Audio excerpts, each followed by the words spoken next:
Hey guys, tonight we dive into what it feels like to wake up in a medieval castle. And spoiler, you probably won't survive this without complaining. You open heavy oak shutters to find gray light seeping through tiny arrow slits, revealing patchy moss clinging to stone like some over-enthusiastic wallpaper. So before you get comfortable, take a moment to like the video and subscribe, but only if you genuinely enjoy what I do here. And while you're at it, drop a comment with where you're tuning in from and what time it is there. Now dim the lights, maybe turn on a fan for that soft background hum. And let's ease into tonight's journey together. You trudge from your improvised pallet, a straw-stuffed sack in the corner of a great hall, toward the drafty corridor, every footstep echoing of walls built to withstand siege engines and bored teenagers practicing archery. In reality, medieval castles sprang up around the 11th century as both fortresses and status symbols, not luxury retreats. Mainstream fact. Your toes protest against the cold flagstones and you stifle a groan, realizing your woolen tunic is more decorative than warm, like wearing a blanketed scarecrow. You probably won't survive this morning's chill without a few curses. As you navigate narrow passageways, you remember that historians still argue whether castle corridors were intentionally built like labyrinths to slow invaders or simply the result of drunk masons with poor navigational sense. Open scholarly debate. Either way, it feels like someone designed this place to confuse you before breakfast. Your stomach grumbles louder than the drawbridge's grinding chain. You wonder if anyone's thought about comfort in the last 1,000 years. You imagine ordering room service. Yes, I'd like the porridge. Hold the rat bits, please. Instead, the cook's simple wooden sign reads, "Gruel here." And the cook himself seems surprised anyone wants it. Jokes aside, you manage a weak smile. At least your breakfast isn't straight-up leather strips. That dubious distinction belongs to fringe accounts, claiming that some lords flavored their bread with powdered crocodile dung as a sunscreen cure quirky tidbit. You'd rather risk sunburn than that. Still, you press on, rounding a corner only to nearly bump into your lord's scribe carrying an enormous tome. Careful, he hisses, eyes glued to scribbled Latin, probably charting exactly how many sheep you lost last winter. You're sure he's going to lecture you about record keeping, but instead he scowls and shuffles away. You weren't ready for that level of passive-aggressive bureaucracy before caffeine. And frankly, caffeine is a luxury you've never heard of. The ceiling overhead drips steadily. You catch a droplet on your forehead and pretend it's part of some exclusive medieval rain therapy. You inch forward, remembering that castle builders often struggled to keep interior spaces dry because they prioritized thick walls over proper waterproofing. Mainstream fact. So much for centuries of architectural advancement. Water drips into rusty buckets and the buckets smell like yesterday's cheese and questionable cheese sludge. Your mind drifts to the scholarly debate on whether medieval nobles actually enjoyed their castles or merely tolerated them as necessary forts. You lean against the damp wall, resting your head for a second, only to realize there's no padding. Who would build castles with no cushion walls? Historians still argue whether comfort was even on the medieval to-do list. Open scholarly debate.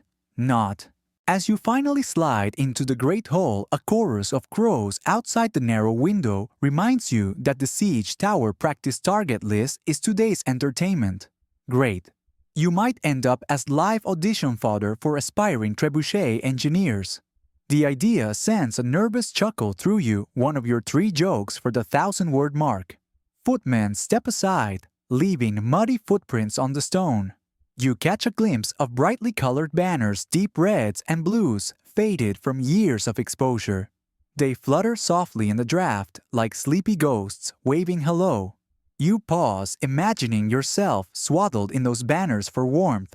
Again, you probably wouldn't survive this choreography without a guild of seamstresses. Your breath puffs out in little clouds mixed with the faint aroma of extinguished torches. You realize the fire pit at the room's center was last stoked ages ago. The lingering smoke smells like soggy hay and burnt hopes. You might fantasize about a roaring fireplace, but instead this cooling embers aroma accompanies your morning routine. Fringe rumors claim some nights reused old torches as makeshift incense history's worst aromatherapy. You'd rather breathe castle mildew. Finally, you reach a small curtained alcove, serving as your dressing area. A servant drops a coarse linen tunic over your head. It's stiff, scratchy, and probably worn through 3 generations.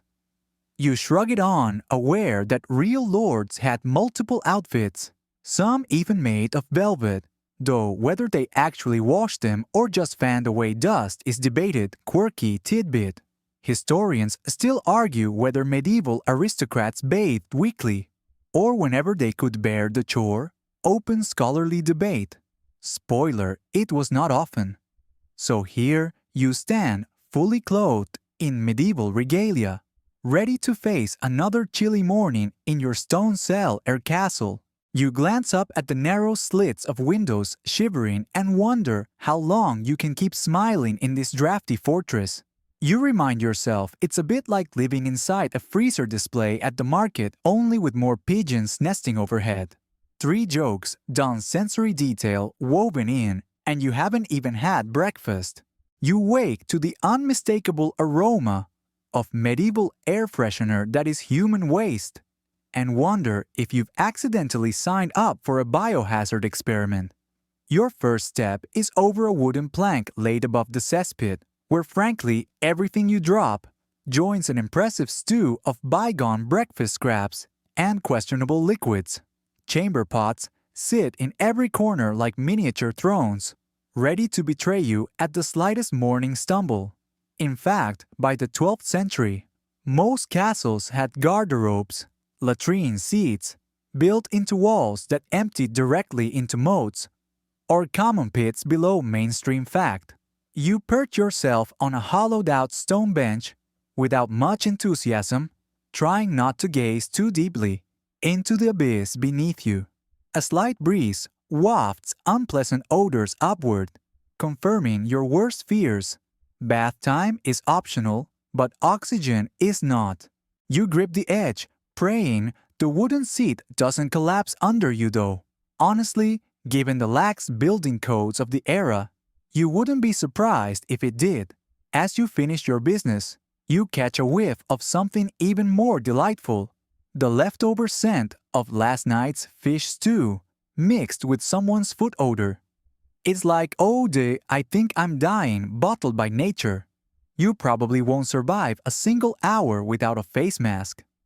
Historians still argue whether medieval latrine placement was driven by hygiene concerns or a twisted sense of engineering convenience. Open scholarly debate. Either way, the outcome is the same. Medieval bathrooms were essentially toxic plumbing experiments.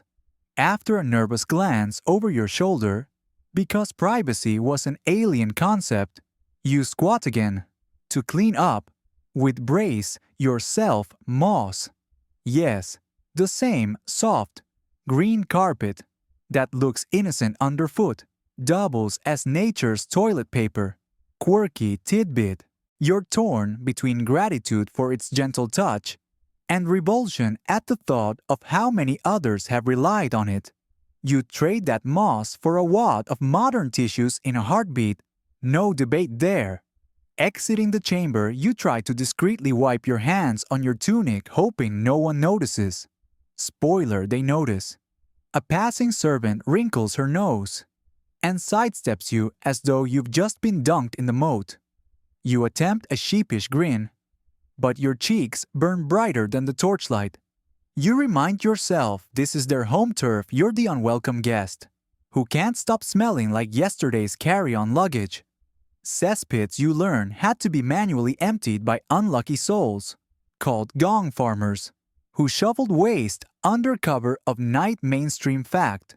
Imagine a job where your primary co-workers are rats, and the only benefits are a headlamp and guaranteed permanent asthma. Toss in the occasional peasant revolt, and you have medieval sanitation's version of a horror comedy. Your thoughts drift. I bet they had great stories at the annual Gong Farmer holiday party. Mid-story, you shake your head, remembering scholars still debate whether poor waste management contributed more to medieval plagues than fleas on rats. Open scholarly debate. You shudder at the idea that your morning routine might have medieval microbes plotting a hostile takeover of your insides, and you haven't even broken your fast. You wander down to the moat-brim latrine, where brave souls toss chamber pot contents out the window landfill style. It's the original throw it out the window and hope for the best policy. Sometimes the refuse hits unsuspecting passers-by below. Fringe accounts claim that some prankster nobles would schedule rain days when they gleefully dumped waste on rival lords' quirky tidbit. You wince imagining medieval slip and slide courtesy of your own castle's inhabitants. Footsteps approach and a young page offers you a bowl of hot water with a scrap of rag inside a medieval hand-washing ritual. You dip your fingers reluctantly, imagining the dubious cleanliness of the water source. Still, it's the closest thing to a spa treatment in this bleak fortress. You swirl your hands like an overdramatic celeb at a red carpet premiere. Your stomach growls again. Hunger never stops, just because you've handled excrement. You wonder if they ration soap too, given that it feels like a myth. Castile soap. More like casket soap, dead hopes and regrets. Historians still argue how often medieval people bathed, and whether they considered perfume a legitimate hygiene. Substitute open scholarly debate. A spoiler, too often they mistook potent floral waters for actual cleanliness. You meander toward the kitchen, passing servants who dart away if you hobble too close. They know where you've been. You catch the faint click of rats scurrying behind the walls, single-mindedly seeking leftovers to nibble. It's a mutual understanding you won't kill them if they don't kill you. Mood lighting, courtesy of gathering torches, highlights their beady eyes. You might crack a joke about starting a rat staff support group, but your voice catches in the dank air. Before you reach the cook's hearth, you peek into a trough of murky water where dishes are dunked. You muster the courage to ask if you can wash the moss off your hands, but the cook glares like you've personally insulted his ancestral lineage. "Use your tunic," he grunts. You nod and back away, hearing him mutter about modern whiners. You realize you haven't felt this insulted since your Wi-Fi went out though here. At least there is no Wi-Fi to comfort you. A solitary window reveals the moat, glimmering under the morning light. You reflect that water was rarely clean enough to drink. Most folks relied on ale for hydration, even at dawn. Mainstream fact. The idea of drowning your problems in beer so early feels oddly comforting. You imagine toasting your fellow chamber pot survivors with frothy ale. Then you remember that ale was also teeming with microbes, kind of like sanitized swamp water with added flavor. You lean out the narrow slit and inhale deeply the cool breeze, carrying hints of horses, damp earth, and rooster calls. It's a more pleasant bouquet than the corridor, so you take a second savoring it. A drop of water trickles down the stone ledge above, landing smack on your nose. You start blinking and almost tumble over. You crack your third joke, castle living, it's all fun. And games until gravity picks its puddle. It's a solid one for your internal stand-up routine. You swallow a breath, reminding yourself that historians still argue whether medieval people even perceive smells as we do today, or if they simply accepted stench as background noise. Open scholarly debate. You decide you'd rather argue about smells than live in one. Tucking both hands into your tunic pockets, you set off for the Great Hall, knowing the next unpleasant surprise lies waiting there. At least today the latrines are operable and you didn't fall into the moat. Small victories. You shuffle into the dimly lit kitchens where the air is thick with smoke-charred wood and that unmistakable tang of simmering mystery meat. Your stomach growls louder than the clang of pots and pans, reminding you that yesterday's supper barely qualifies as food, and today's options don't inspire confidence. Castle chefs in the medieval period typically assigned each household a daily allotment of bread ale and a small portion of meat or fish, based on social rank, mainstream fact. As a lowly resident at the bottom of that hierarchy, you're slated for the budget-friendly gruel and occasional marrow bones scraped off any leftover scraps. You step up to a long wooden table, scarred by centuries of chopping, and a burly cook plops down a steaming bowl of thin, grayish porridge that looks like day-old wallpaper paste. The cook's expression is unreadable, as if he considers this a culinary masterpiece. You force a smile and accept the bowl. No point offending the only person who can decide if you get seconds. Fringe tales whisper that some medieval lords flavored their porridge with crushed snail shells for a calcium boost. Quirky tidbit. You stir your spoon half expecting to crunch on shell fragments, but thank your lucky stars when all you find is the slimy remains of something unidentifiable. You probably won't survive this meal without a strong gag reflex, but hey, you signed up for this sleepless ASMR adventure, right? You lift a spoonful to your lips and inhale deeply, hoping for a hint of cinnamon or honey. Instead, you're met with a bland sludge that sticks to your ribs like a soggy mop head. The cook scoffs at your hesitation. Clearly, foodie isn't in his vocabulary. Historians still argue whether the medieval palate truly preferred bland staples, or whether flavorful spices were more common than we think. Open scholarly debate. As you swallow your first mouthful, a distant sizzle draws your attention to a spit where a chicken turns slowly over embers. But when the spitmaster lifts the bird, you notice its legs twitch fresh meat, but also a reminder that you're eating something that was alive mere moments ago. You swallow again, giving yourself points for bravery. The idea of moving meat is unsettling, but hey, you've seen scarier things like your student loans. You let the thin porridge slide down, then glance at the cast iron cauldron bubbling with watery stew. It's a medieval version of a slow cooker set to questionable. You dip your spoon in and watch strands of root vegetables bob like tiny seaweed fronds, surrounded by bits of meat that could be beef pork or someone's forgotten lunch. Chefs often stretch meat by adding grains and legumes to feed more mouths, mainstream fact, which means that stew may be 10% meat and 90% disappointment. You take a careful sip trying to detect any comforting notes, perhaps a hint of herbs. Instead, it tastes like you're swallowing a damp straw. The cook arms crossed smirks at your furrowed brow.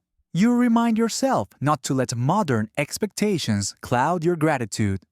After all, you could be living in a famine year when even this meager fare vanishes entirely. Your nostrils twitch as the strong aroma of stale ale drifts from a barrel tucked in the corner. Most medieval residents drank ale instead of water to avoid waterborne diseases, mainstream fact. You eye the mug debating whether a morning beer is socially acceptable.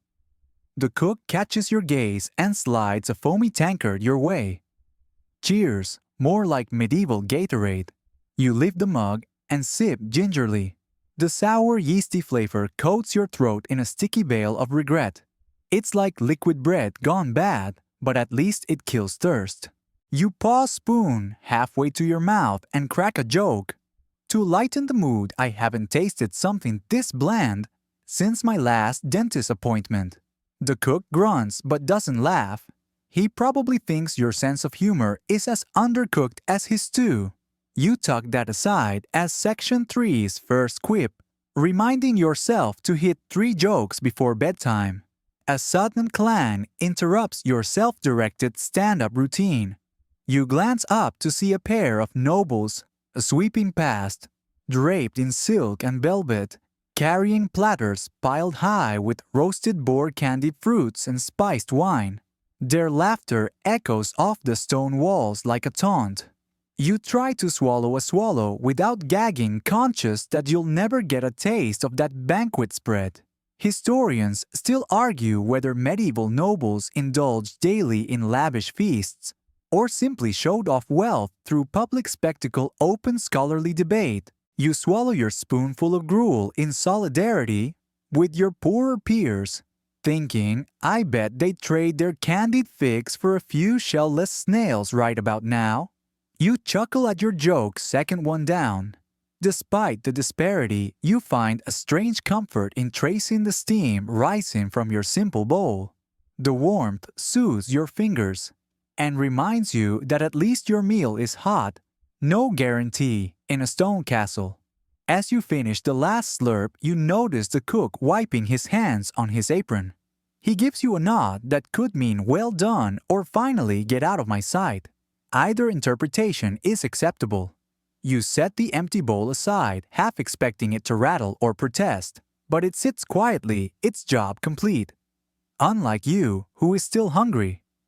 You stand, stretching cramped shoulders and consider raiding the larder.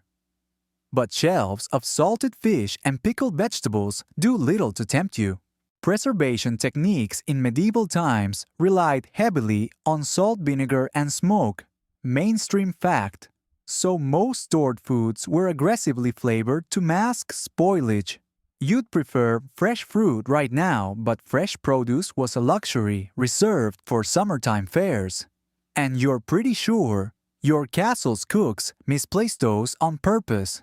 A flicker of movement catches your eye. A lone rat scuttles across the floor, dragging a crumb larger than itself. You watch in awe as it disappears through a tiny hole. You might envy its resourcefulness. Maybe it knows a secret stash of roasted boar hiding behind the cook's back. You make your third joke. That rat's living better than me, time to check its CV. You grin, savoring the absurdity.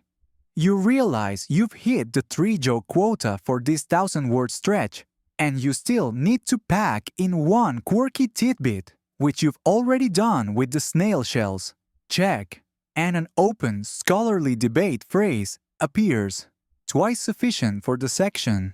You glance down to ensure you haven't drifted into Section 4's promise of torchlight horrors. Content with your culinary woes, you pivot toward the kitchen exit, ready to face the rest of castle life. The lingering warmth of that lukewarm porridge anchors you, if only to remind you how far you've come since breakfast.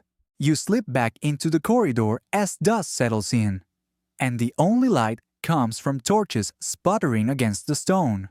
The sudden glow throws your shadow into monstrous shapes that skitter along the walls, reminding you of that time you watched a horror movie alone at 2 a.m.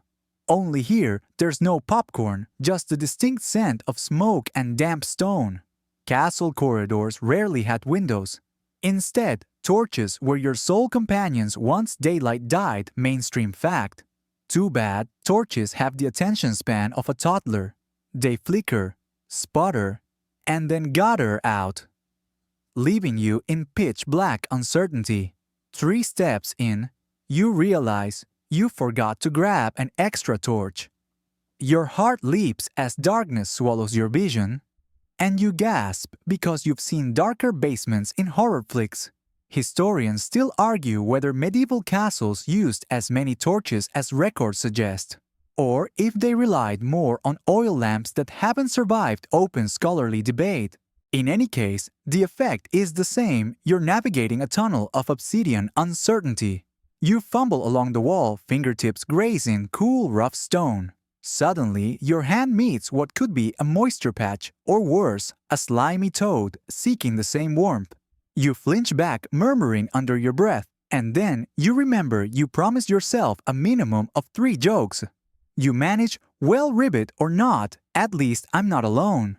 You snicker at your own pun, even though it lands like a wet fish on a stone floor. You find the torch bracket and yank it free carefully, so you don't fling embers into your eyebrow. Triumph glows as you light the replacement torch and the corridor reappears in ochre.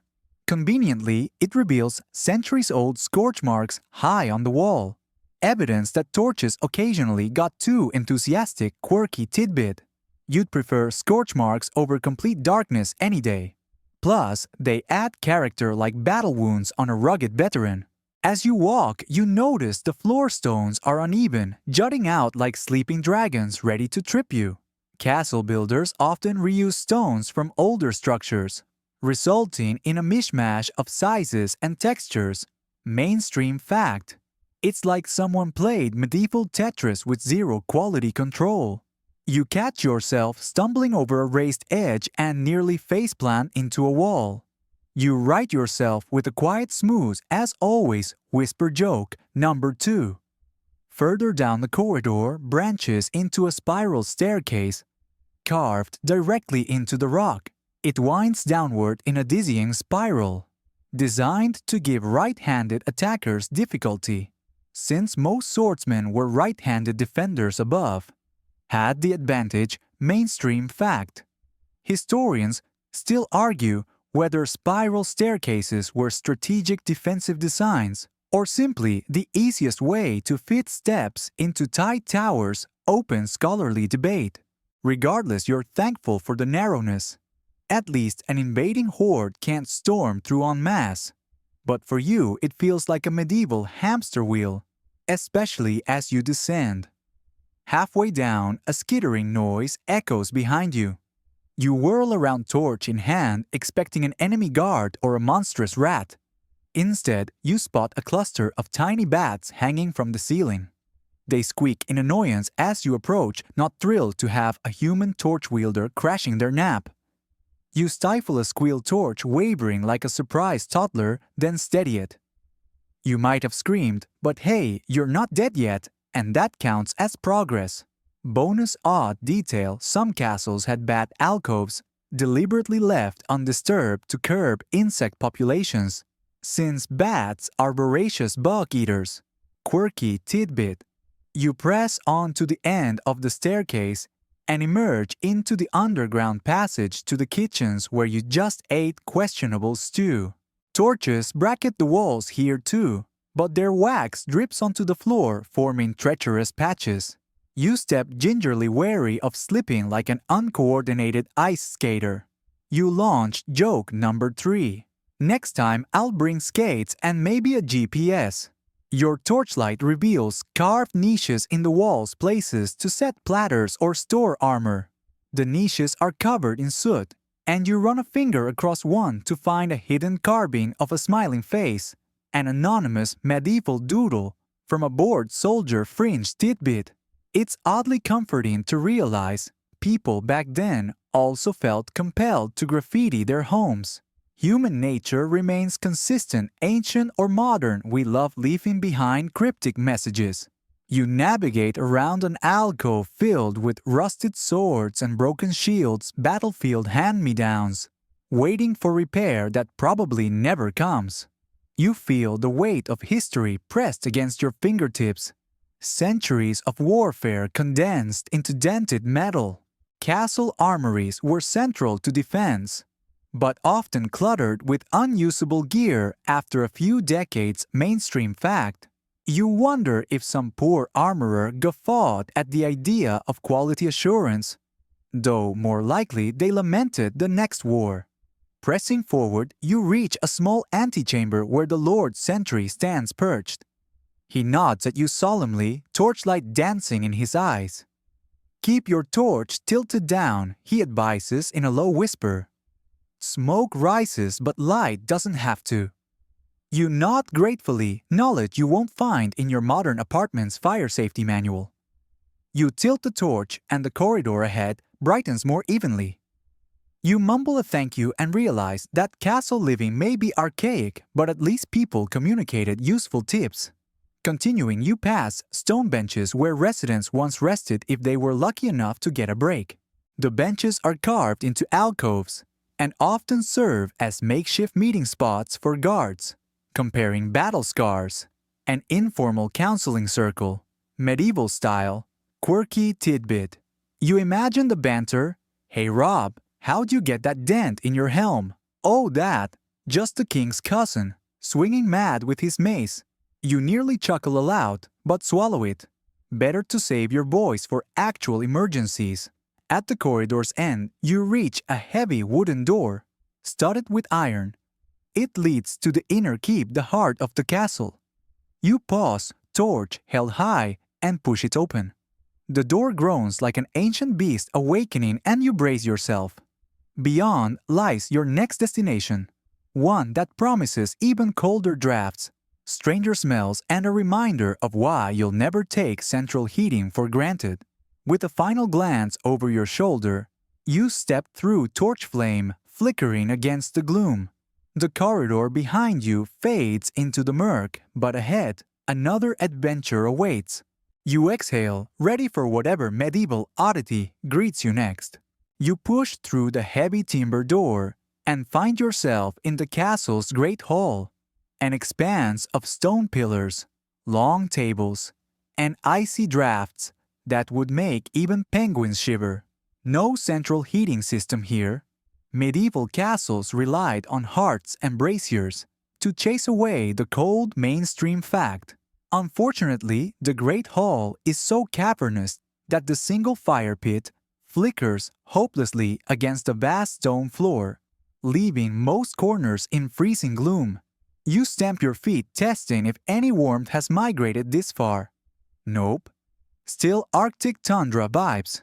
Your breath clouds in front of you, and you realize the lords and ladies who once paced these floors must have boned up on medieval fashion. Heavy furs, layered wool, and embroidered cloaks that look like they required entire sheep. Fringe accounts even claim that some nobles imported polar bear pelts to display wealth and warmth regardless of local wildlife laws. Quirky tidbit. You trade your dignity for one of those pelts right about now. Bear pelt or no.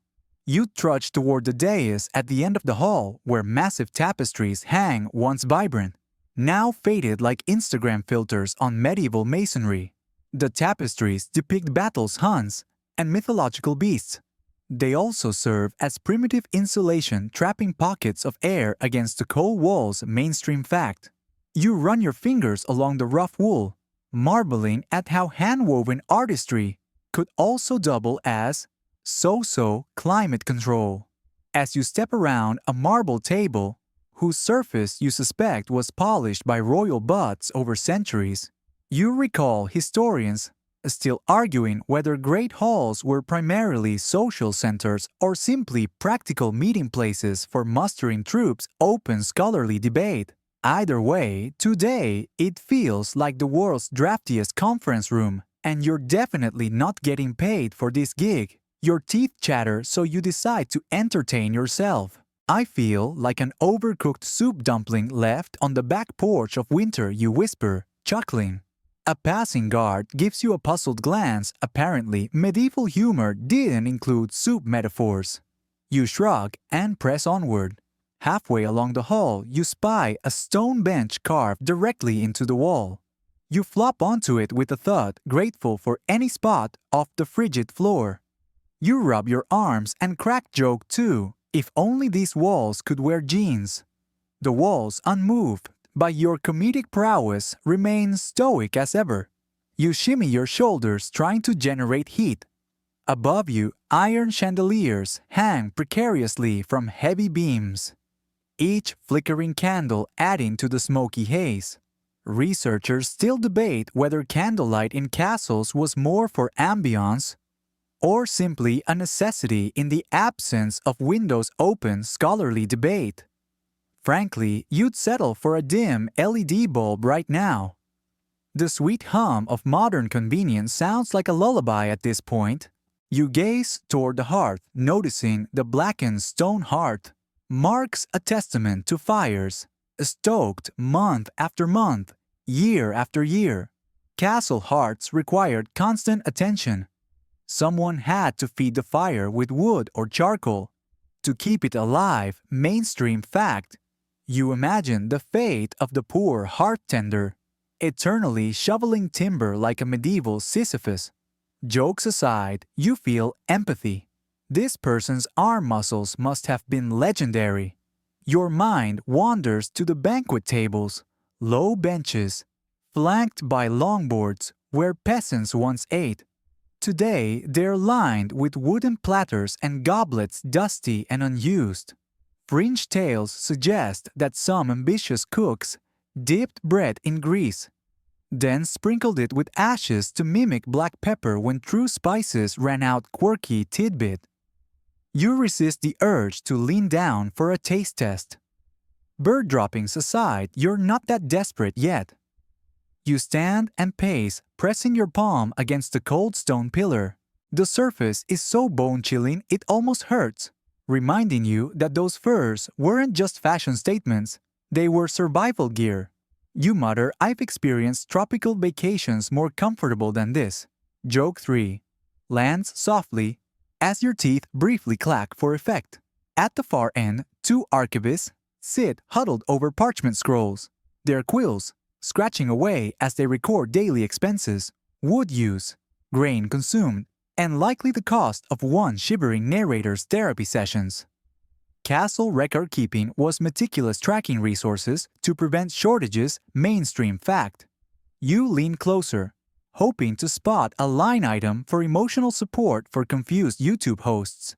But the entries are mercilessly medieval. One archivist glances up. You give a thumbs up that probably reads as a salute to an enemy troop. They return to their writing, eyebrows raised, clearly puzzled by modern gestures. You shrug, realizing you might be on the cusp of inventing medieval sign language. Or at least you'll start a rumor, Lord the addition of yawning clergy approved, scribbled in the margins as your personal tribute. A sudden gust of wind rattles a nearby window slit, and a swirl of dust dances in the torchlight. You sneeze, and the dust drifts into a nearby alcove where a harp rests in disuse. The harp's strings are coated in grime, and if you pluck one, it emits a sad broken note like a creaky door. Historians still debate whether music was a privileged pastime of nobility, or a common joy shared by all castle inhabitants. Open, scholarly debate. Right now, you'd love a lute serenade, but you'd settle for silence over this squeaky lament. The smell of smoke intensifies as embers in the hearth crackle. You edge closer, testing the warmth, but friction and distance combine to leave you lukewarm at best. You joke when they said heat rays. They must have meant from the sun. It's a thin joke, but by now any heat source feels like a miracle. Behind you a porter wheels in a tray of steaming broth for an approaching noble. You catch a whiff rich savory and mocking in its deliciousness. A plume of steam curls toward your face like a taunt. You inhale deeply, toes curling in envy. You glance down at your own empty hands, fantasizing about spooning that broth, then immediately remember the noble's goblet is lined with silver, preventing metal toxicity. They live better than Michelin star chefs of your era. With a rueful grin, you take a few more steps and exit the great hall, opting for the relative coziness of the castle's solar chamber, where at least a smaller hearth awaits. You exhale, thinking medieval architecture might be impressive, but I'd demolish these walls and build a modern heat pump in a heartbeat. You tuck that thought away for your future memoir, Frozen Fortress, a YouTuber's medieval misadventures. You step into a narrow chamber of the solar, and within seconds the walls seem alive like a medieval nature documentary gone wrong. Cobwebs drape the corners like tattered lace curtains, and countless spiders scuttle into hiding at your approach. Castle interiors often teemed with insects and arachnids, drawn by candles, food scraps, and the general warmth of human habitation. Mainstream fact. You shiver not from cold this time, but from the sensation of tiny eyes tracking your every move. As you edge along a rough-hewn wooden beam, a sizable spider drops from a thread and lands squarely on your shoulder. You freeze, petrified, then rip off your cloak in a panic. The spider skitters away, seemingly offended by your dramatic departure. You brush yourself off and manage joke one. Who knew personal space was a medieval concept? Your heartbeat returns to normal, though you suspect it's staging a protest march against you. You pinch the hem of your tunic to wipe sweat from your brow, only to discover a wriggling flea escaping into the open air. These opportunistic pests thrived in castles, especially when laundering was a luxury mainstream fact. You pinch at your sleeve, wrestling with the bug, and wonder if you should proclaim war on every flea in sight. Historians still argue whether medieval people viewed insect infestations as an inevitable nuisance or a moral failing of uncleanliness. Open scholarly debate. Either way, you're drafting your manifesto. Fleas are the real villains. A faint scratching noise echoes nearby. You turn to see a line of ants marching single file along a damp stone floor toward an overturned jar of honey. Ant colonies often infiltrated castle storage rooms, drawn by foodstuffs and humidity. Mainstream fact. You crouch for a closer look, impressed by their determination, then stomp your foot. Instinct over strategy. You might regret that impulse tomorrow when you screw up castle pest control records, but for now, at least, you reclaim floor real estate. You press on, entering a dim corner where a colony of mice skitters among broken pottery shards. Castles frequently harbored rodents who nibbled on grain stalks and spread disease. Mainstream fact. You spot one bold mouse clutching a crumb twice its size, its beady eyes glinting. You whisper joke, too. Napoleon never had to deal with mice this audacious. The rodent pauses, then scurries on, probably mapping out your hideout for future raids. In the ceiling rafters, you glimpse bats fluttering in and out of slits. Some medieval architects left small gaps intentionally to allow bats in as natural insect control. Quirky tidbit. The idea was practical, though unsettling. Your nighttime earplugs won't help when bat wings brush your hair. You crane your neck, imagining yourself in a gothic horror play. Enter stage, left terrified YouTuber. A sudden scuttle at your feet draws your gaze to a centipede, its many legs moving in a mesmerizing wave. You recall that fringe accounts suggest some medieval healers believed centipedes held medicinal properties and crushed them into poultices. Quirky tidbit.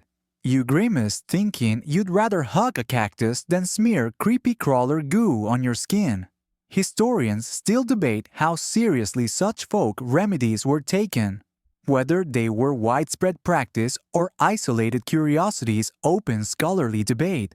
Your foot nudges something soft and you look down to find a discarded feather, a remnant from some long-gone bird that roosted here. Castle nooks often hosted nesting creatures, dropping eggshells, feathers, and droppings in hidden spaces. Mainstream fact. You pick up the feather, twirling it between anxious fingers, and realize that wildlife coexisted with humans in the drafty walls.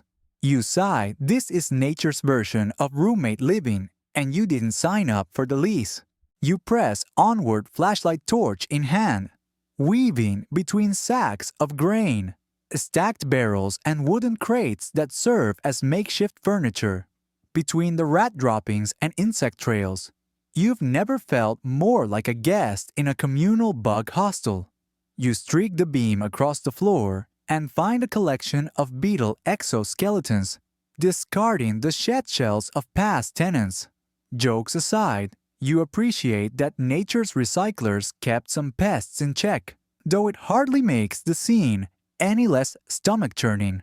As you navigate deeper into the dank passage, you notice a small alcove containing a rusty iron cage once used for trapping larger vermin raccoons, foxes, or stray dogs that dared to sample the castle larder quirky tidbit. You peer inside. The rusted bars are too wide to hold modern thieves, but any clever animal could slip right through.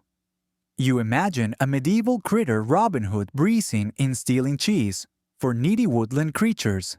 You exit the creepy chamber, spiders retreating into webs above you, and take a deep breath only to catch the damp, earthy aroma of mold and mildew. You wrinkle your nose, delivering joke 3. This place makes a spa retreat seem 5-star. In truth, steam rooms might have been more hygienic. You step into a brighter corridor, grateful for the respite, and pat your collar to ensure. No surprise, hitchhikers remain. You remind yourself that historians still argue whether medieval dwellers simply accepted wildlife as part of daily life, or fought constant wars against nature's intruders. Open scholarly debate. Judging by the fur on your cloak, it's the former, though you're ready for the latter. With a final shudder, you push open the next door, knowing that courtly drama and duties lie beyond complete with human flops rather than 8-legged ones. You exhale mentally, scoring your insect eviction tactics, and move on. You emerge into the courtyard just as the morning bell tolls, signaling that the castle's workforce is mobilizing, and guess what? You're part of the air traffic control. For mud manure and mismatched glances, endless chores and duties await you, each more thrilling than the last. In medieval castles, residents from squires to scullery maids had strictly defined tasks based on rank and skill. Mainstream fact. Unfortunately for you, nobody handed you a ranking card, so you're drafted wherever help is needed. Think unpaid Uber, but with buckets of water and zero appreciation. First up, hauling water from the well. The well sits in the outer bailey, a good 10-minute trek each way, and the bucket's wooden slats leak faster than your enthusiasm. You grip the rope, haul the bucket up with a loud splash, and wince at the weight, probably half water, half disgruntled mosquito larvae. You trudge back, feeling every muscle you didn't know you had. You mutter joke 1, I haven't broken a sweat like this since my last jog, except that sweat was voluntary. The rope burns your hands, but you resist calling for a spa day. Once the water's deposited in metal basins for washing vegetables and rinsing laundry, you're assigned to the laundry station. Castles rarely had laundries as we know them.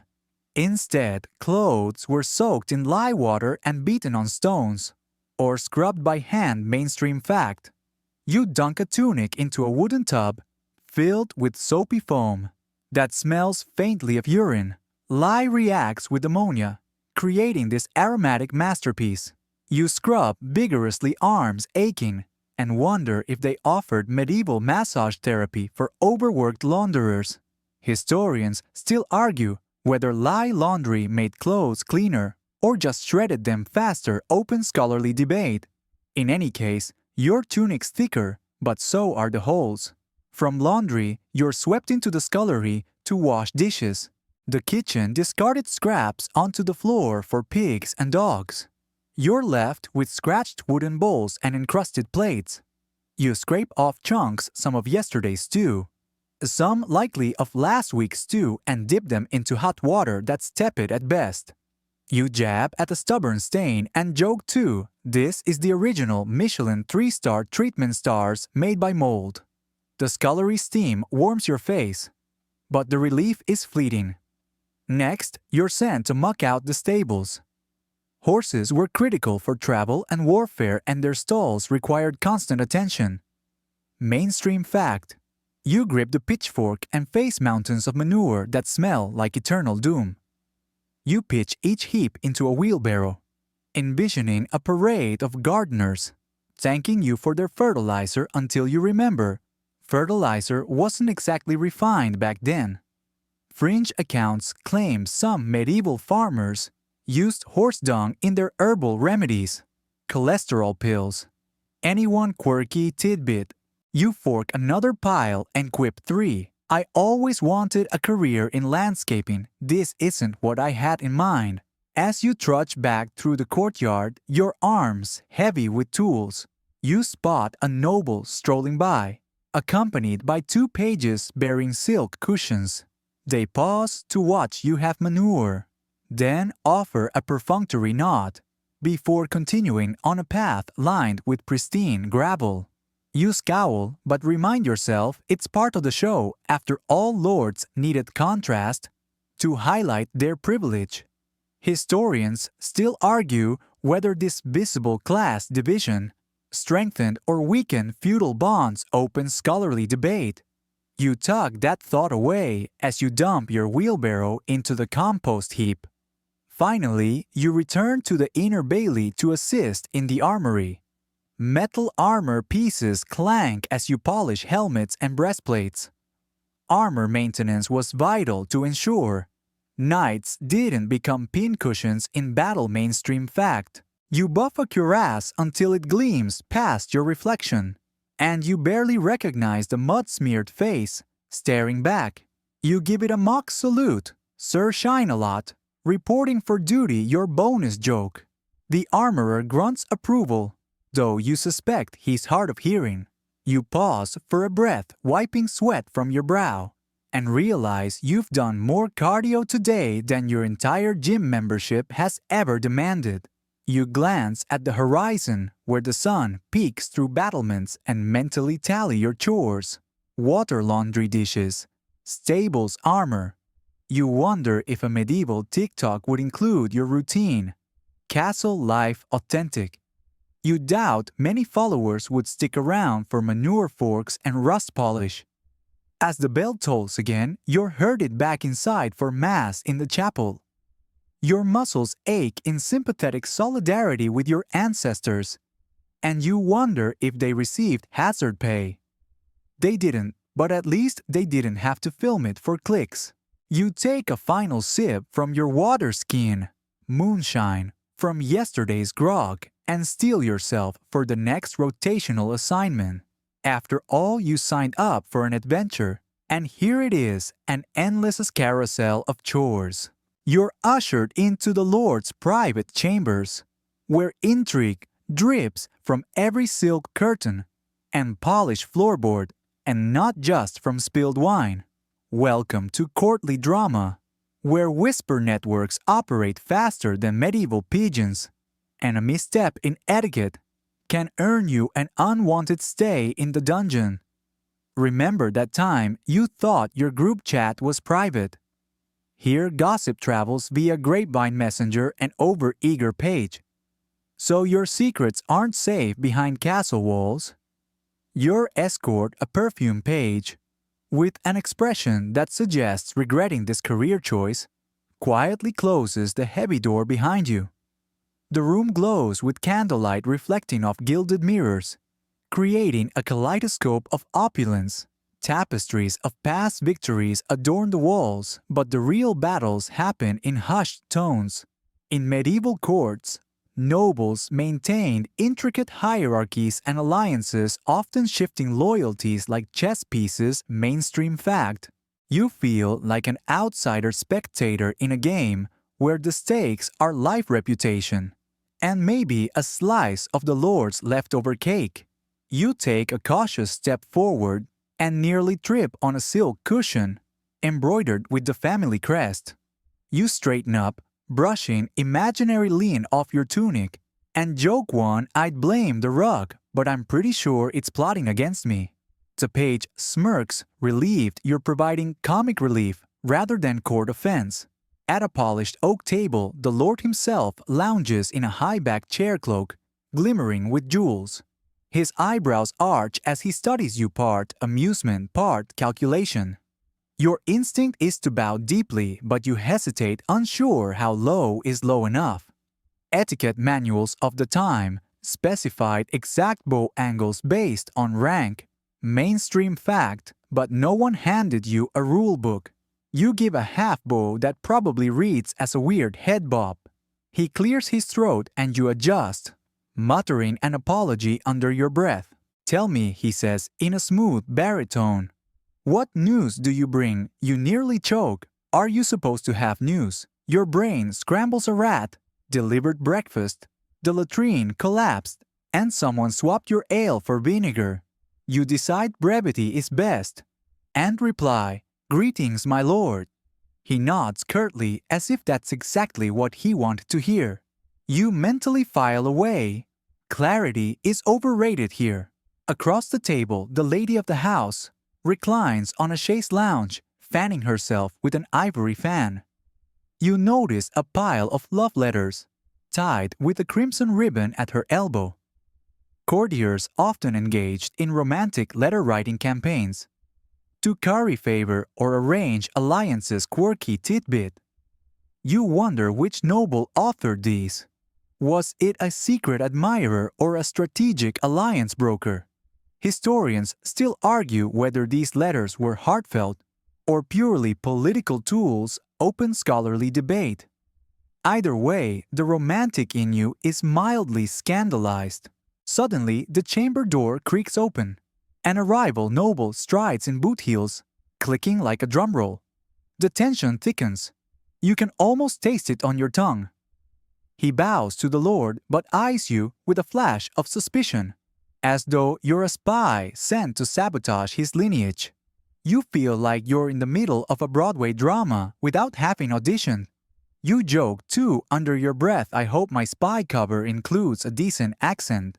The rival noble speaks in clipped tones, presenting a parchment scroll sealed with wax.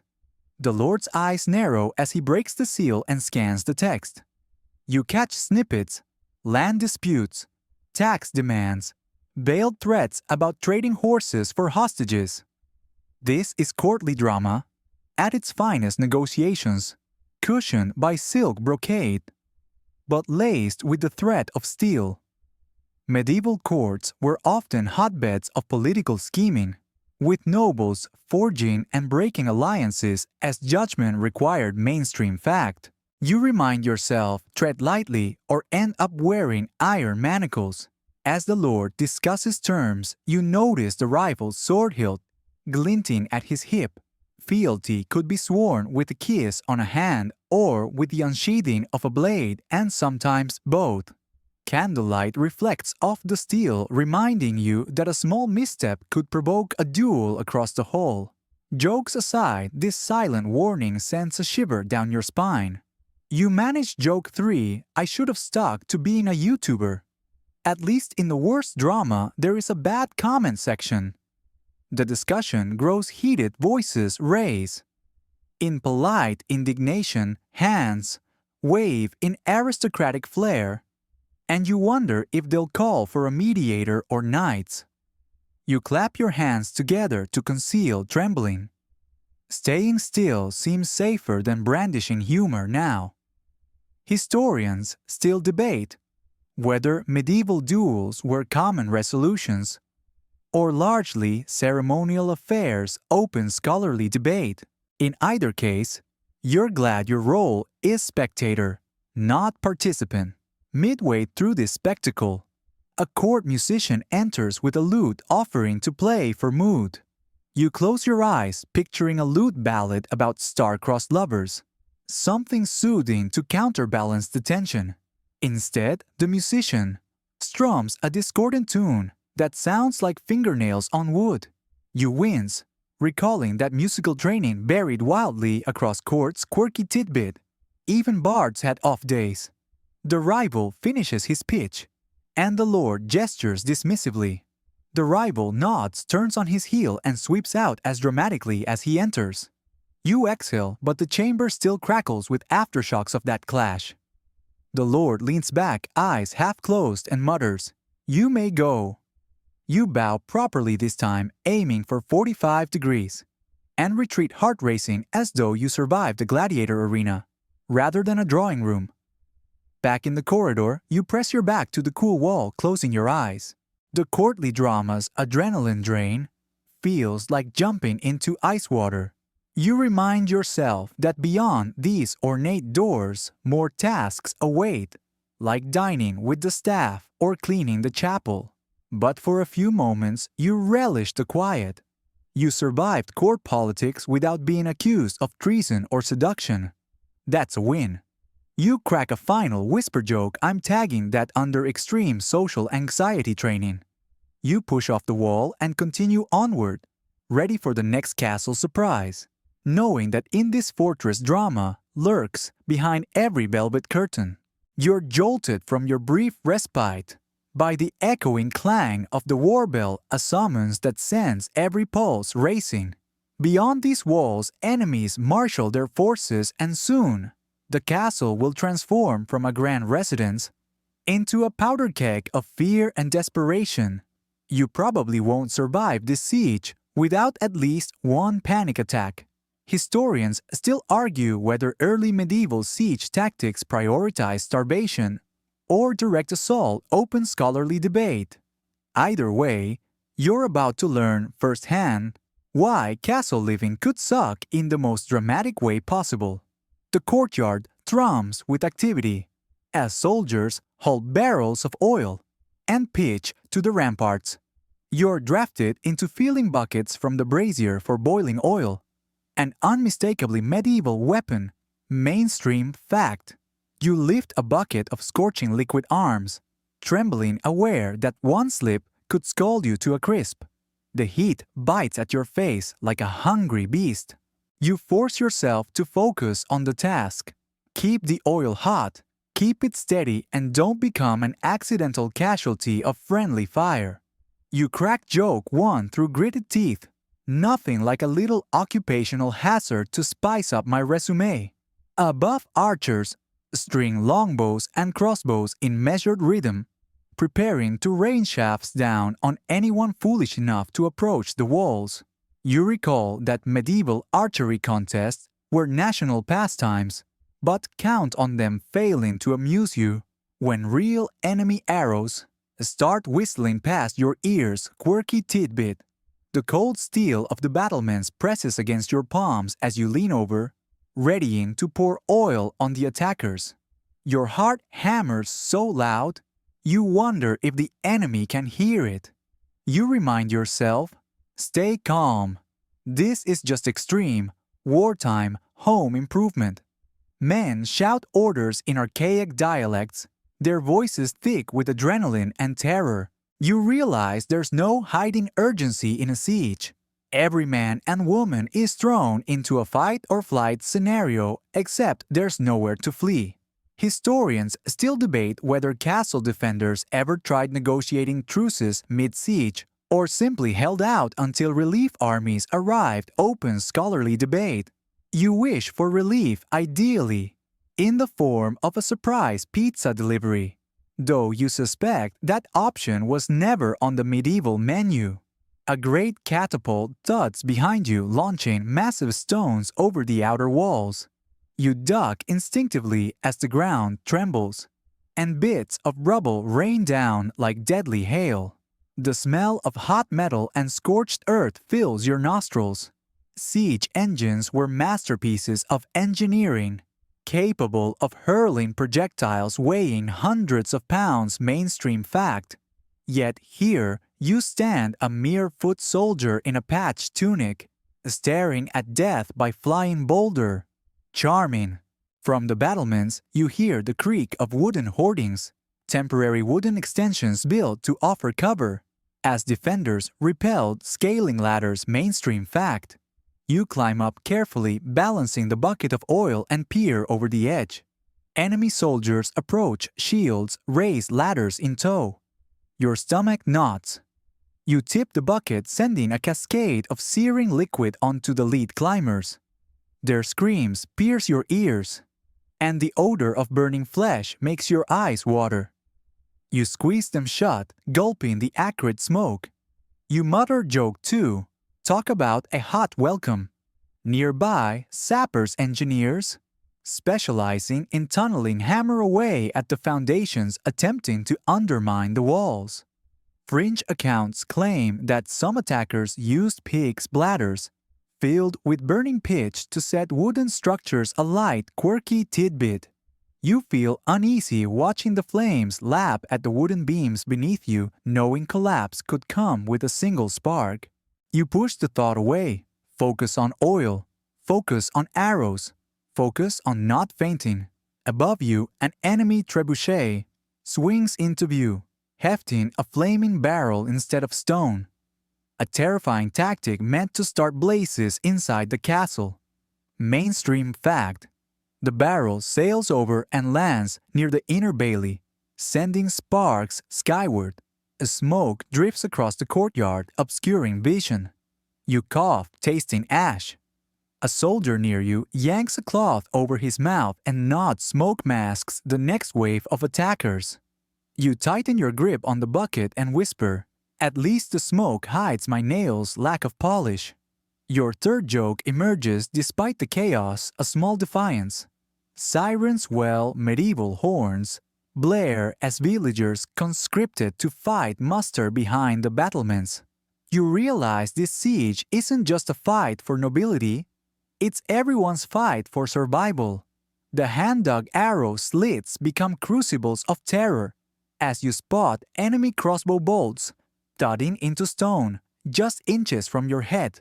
A stray bolt caroms off the wall, embedding in the wooden floor where your foot hovered a heartbeat before. You step back, chest tightening. Historians still argue whether defenders' morale suffered more from relentless bombardment or from dwindling rations. Open scholarly debate. You glance at your half-empty water skin and pray you don't need to test that theory. On the wall, a lieutenant shouts, "Fill the troughs with burning pitch." You step forward, ladle in hand, transferring globs of viscous black liquid into an iron cauldron.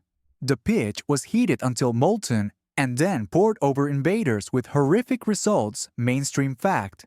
You try not to stare too long at the bubbling substance. It reminds you of your kitchen's stew, gone spectacularly wrong. You force joke 3.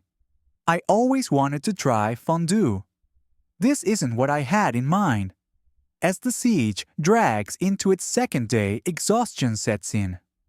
Your muscles feel like lead, your throat parched, and your skin sticky with oil and sweat. Yet, retreat isn't an option. The Lord's banner still flies overhead, a rallying symbol for now. You wonder if reinforcements are coming or if this is the calm before the final storm. The distant hoofs of cavalry echo like a heartbeat, hope or doom, you can't tell. A messenger arrives, breathless, announcing that the enemy is bringing a battering ram to the gate. You race down the wall to the gatehouse, where coffers of stones and boiling water await. You heft a stone nearly as big as your head and lob it at the massive wooden ram. The thud resonates through your bones. You chant under your breath, "Not in my castle." Though whether the ram or your scream terrifies them more is debatable. The ram shutters the reinforced door with every strike.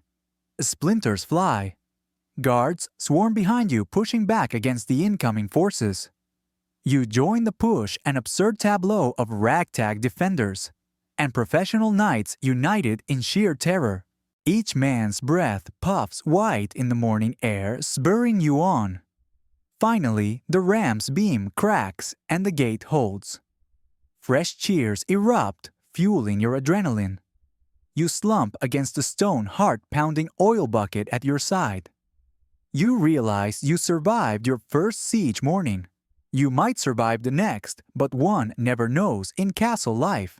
As the sun climbs, fatigue and triumph mingle in your veins. The courtyard lies littered with spent arrows, smoldering barrels and half-burned siege ladders, evidence of a battle that could have ended you. You take a trembling breath and whisper, "I've had a tougher experience playing horror games." Your quiet victory lap. You steady yourself, noticing that enemy forces are regrouping. There's no time for rest, only preparation for the next wave. But in this moment, you let yourself savor the small miracle of being alive. You dip your head to the Lord's banner, offering silent respect to your fellow defenders. Then, with fists clenched and voice hushed, you murmur, "Bring it on." You're herded into the castle chapel, where flickering candlelight dances off stained glass windows, casting kaleidoscopic patterns onto your dusty tunic. Here, religious ritual intrusion reigns supreme every hour of your day, is punctuated by bells summoning you to prayer, confession, or mass. Medieval castles often integrated chapels into their design to reinforce faith and authority. Mainstream fact. In practice, it feels like living inside a divine alarm clock with zero snooze option.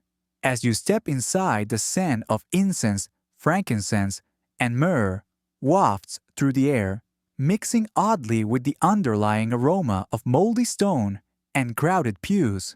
You inhale deeply, imagining yourself transported to some tranquil spa, only to be jolted back by the knowledge that your next unscripted moment might be a penance for forgetting your place.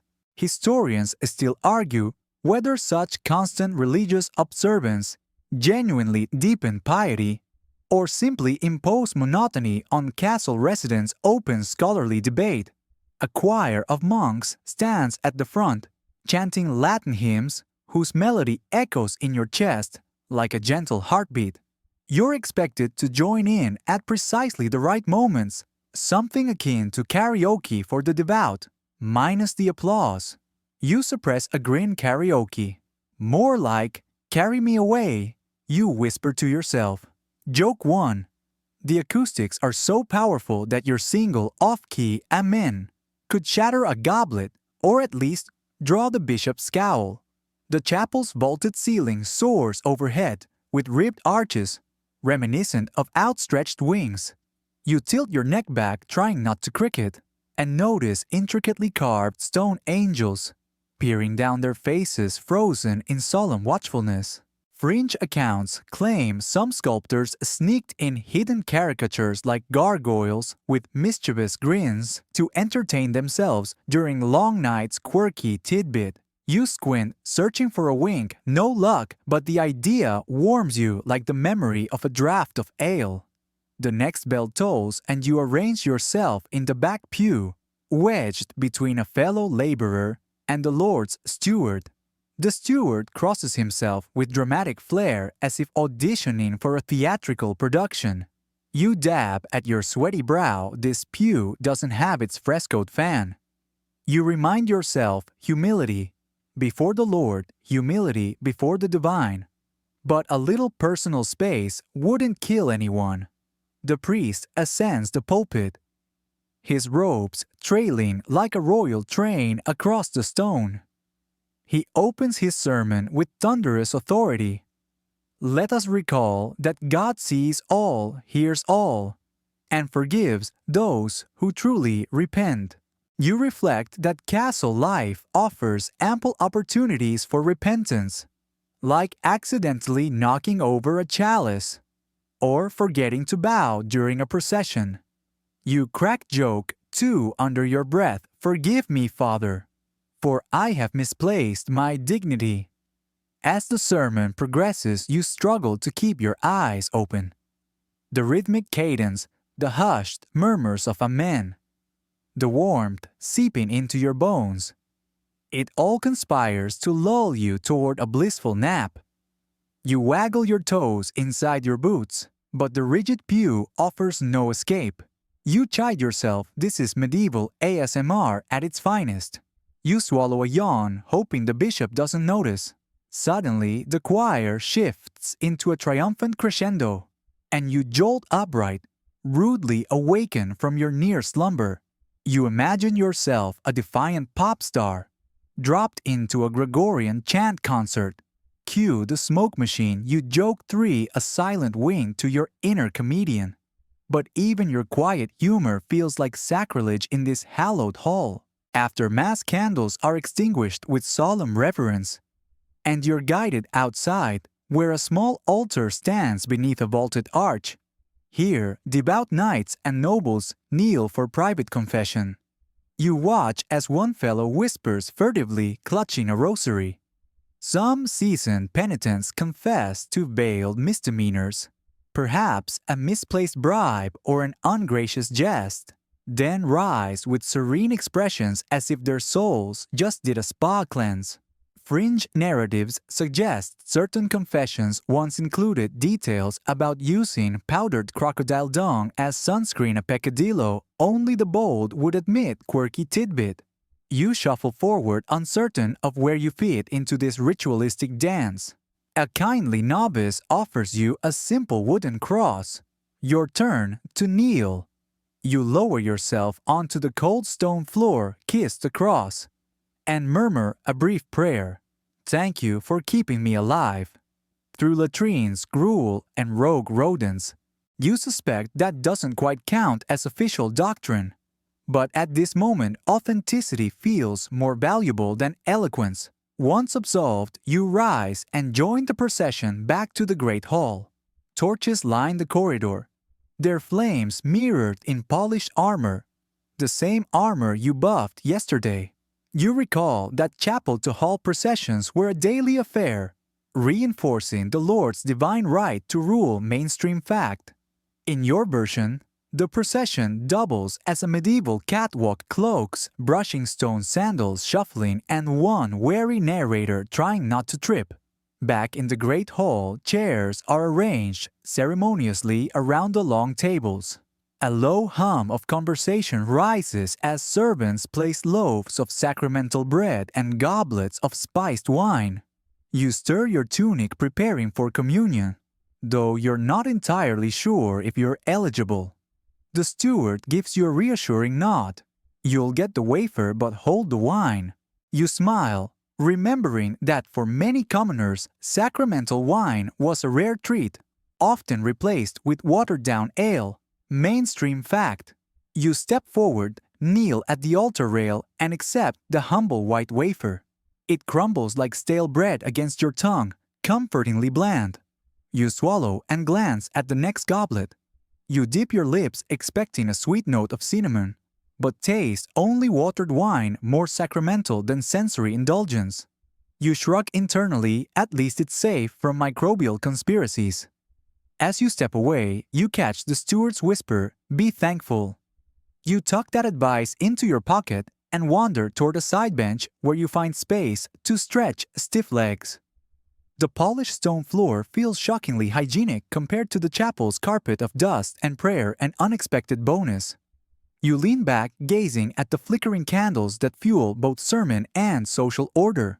You recall that historians still argue whether castle chapels serve primarily religious purposes or doubled as political theaters, ceremonies reinforcing social hierarchies as much as spiritual bonds open scholarly debate. Right now, you're content to let them argue while you savor a moment of silent reflection. A sudden gust drifts through an open window slit, carrying the scent of rain-soaked earth mixed with distant cattle, lowing a sensory reminder of life beyond these stone walls. You close your eyes, letting the mixture of incense and fresh air calm your racing heart. Soon you'll return to your duties, cleaning the chapel's altar cloth perhaps, or delivering messages for the abbot. But for now, you linger in the hush between ritual and reality. Before you stand, you whisper a final thanks to the silent angels carved above the entrance, and the living souls who guide your penitent journey. You pat your tunic, checking for any lingering cookie crumbs from the wafer dietary record-keeping concerns in medieval commentaries. Quirky tidbit. Satisfied you're wafer-free, you rise and glide back into the corridor, ready to rejoin castle life's relentless procession of chores and surprises. You return to the kitchens, steeling yourself for the dual threat of rotting food and rampant vermin. Here, the clang of pots and the patter of tiny feet greet you, a symphony of decay. Medieval castle kitchens were notorious breeding grounds for rodents, and spoiled provisions with minimal refrigeration and bulk storage. Mainstream fact. You step over discarded vegetable peels that squelch underfoot, their edges curling in the warmth like fungal art. A larder shelf groans under the weight of salted meat in barrels, a preservation method vital in the absence of ice. Mainstream fact. You peer into a barrel of pickled herring, bracing for a whiff and inhale through your mouth.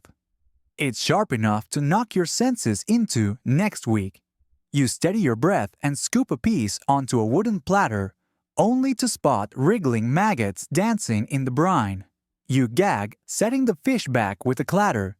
You probably won't survive even photocopying this menu without revulsion. Historians still argue whether medieval cooks routinely skimmed off spoilage or simply embraced it as part of peasant cuisine. Open scholarly debate. You eye a block of cheese, once white, now mottled with green fuzz, reminiscent of a mossy forest floor. You compute the odds of it still being edible and decide to gamble. You slice off a corner and sniff. It's pungent enough to stun a mule. You throw the morsel back onto the shelf, gamble lost. You hear a scuffle and spot a fat rat scuttling across the flagstone, dragging a stolen crust toward a shadowy corner. Rats were ubiquitous in castles, feasting on scraps and spreading disease. Mainstream fact. You crouch down, whispering joke, one, that rat's dining better than me. It pauses mid-stride, eyeing you with unholy confidence, then darts away into a hole in the wall. Nearby, you notice a swarm of flies, buzzing around a rotting rack of venison. The meat's been left out for too long, probably meant for a lord's feast that never occurred. Fringe accounts suggest some chefs believed the writhing insects signified potency and flavor enhancement. Quirky tidbit. You retch audibly, drawing a scowl from the cook. You offer a meek apology. Dietary innovations are surprising. You step back and survey the chaos sacks of grain, with weevil tunnels, barrels of ale, infested with unsure critters, and overturned baskets where mice nested. You reach out to brush a pile of loose grain only to send a cascade of insects scurrying an accidental pest parade. You crack joke too. I didn't know I ordered the buffet accompaniment. The cook wheels in a fresh crate of apples, their waxed skins gleaming like a promise. You grab one expectant and lift it to your nose, fresh, sweet, and utterly innocent. You take a bite and savor the crisp flesh. For a moment, you feel victorious. Then, a small beetle crawls from the core, startling you into flinging the apple. You laugh, nervously joke. 3. Nature's version of surprise inside cereal. You reflect that historians still debate whether medieval larder practices favored preservation over pests, or if storage was simply an endless battle against entropy. Open scholarly debate. Either way, entropy seems to be winning. You glance at the cook who's busy sweeping away a pile of discarded carcasses, and consider altering your resume to vermin liaison. With a grimace, you abandon the kitchen and retreat to the courtyard, determined to salvage dignity elsewhere. You flick a glance at the larder window, half expecting to see rats in leather aprons hosting a banquet. You shake your head, reminding yourself that at least you survived Section 11's culinary battlefield. You slip into the back passage, leading to the private quarters, immediately sensing that your idea of alone time is as mythical as dragons. Castle life offered very little privacy. Thin curtains, open doorways, and ever-watchful servants meant you were on display virtually every moment. Mainstream fact. You never know who might pop in a curious page, the Lord Steward, or that nosy baker who lost his loaf and needs moral support. You pinch the bridge of your nose and whisper joke. 1. I miss the good old days when my only audience was my reflection. As you round a corner, you almost collide with the Chamberlain, clipboard in hand, scrutinizing your expression. He's checking attendance at the midday chapel service again. You force a smile and nod assent, reminding yourself that silence or refusal could earn you a spot in the stocks. You duck into what passes for a private room, a small solar chamber partitioned by a tapestry. Your cubicle. The tapestry flutters in the draft, revealing a glimpse of the common hallway. Every time you shift, you sigh. Privacy by medieval standards means a thin sheet and unreliable airflow. You unbuckle your belt and begin to change into fresh clothing, well fresher than your morning tunic, which is questionable at best. As you tug off your outer layer, a servant barges in, with a stack of linens, startling you into a half-dressed panic. You catch a look of genuine shock on the servant's face. Apparently, medieval modesty had its perks, but they seldom applied to commoners. You hurry to pull your tunic back on and joke too under your breath. At least medieval fashion came with built-in strip poker. The servant averts his gaze and hustles away, linen in hand. Your only barrier between you and the rest of the castle is a door with a latch that drifts open at the slightest breeze. You slide across the room using your foot to nudge it closed, only to see it swing back seconds later. You press your shoulder against the wood chest, heaving as if you're preventing a siege breach. You chuckle. Personal space means share it with everyone. Another medieval reality check. You move to the writing desk, where you plan to jot down your thoughts, only to find the scribe already there, quill scratching across the parchment. In medieval castles, record-keeping extended beyond finances to daily logs of visitors' duties, and even scandalous rumors, quirky tidbits. He looks up, eyes narrowing as though you've interrupted a royal conspiracy. You clear your throat and say, "Just thought I'd write a grocery list." He snorts and returns to his scrolls. You remind yourself, whatever you do, don't mention the rat banquet you witnessed in the larder. A sudden knock on the narrow door heralds the arrival of the lady's maid to collect your soiled garments. You hand them over with a resigned sigh and joke. 3. Carry this carefully, emphasis on the soiled. She glances at your stained tunic and nods sympathetically, hinting she's endured worse. She sweeps your clothes up and retreats. You watch her go, thinking modern laundry service sounds like wizardry in comparison. Seeking genuine solitude, you slip behind the great fireplace screen in the adjacent sitting room. The screen's painted panels depicting heroic battles also hide a small alcove. You crawl inside, hoping the thick tapestry will muffle castle traffic. Instead, the fireplace roar and echoing footsteps in the hall feel amplified. You realize that even architectural nobility struggled to carve out private nooks. Historians still argue whether any genuine alone time existed in medieval residences or if solitude was reserved solely for hermits. Open scholarly debate. Right now, you're betting on hermits. Your stomach grumbles. Yet another reminder you never escape hunger or audience. You rummage in your pocket for a stale biscuit, but find only crumbs. You peer out through a gap in the tapestry and see a guard chatting with 2 pages. They fuss about the upcoming banquet feast. You exhale, grateful they haven't spotted you. You might trade a moment of privacy for a single bite of that banquet pie, though you suspect it's still reserved for nobles. You attempt to journal in a tiny notebook, anachronistic purchase or pure fantasy, but the parchment catches on the tapestry's rough weave, tearing a page. You wince and remember that writing materials were precious in this era, reserved for important matters like treaty terms or church edicts. Mainstream fact: scribbling your feelings on a scrap feels borderline revolutionary. You snark internally. Future historians will thank me for this primary source. Historians still debate the authenticity of personal diaries from the period given rampant forgery and embellishment. Open scholarly debate.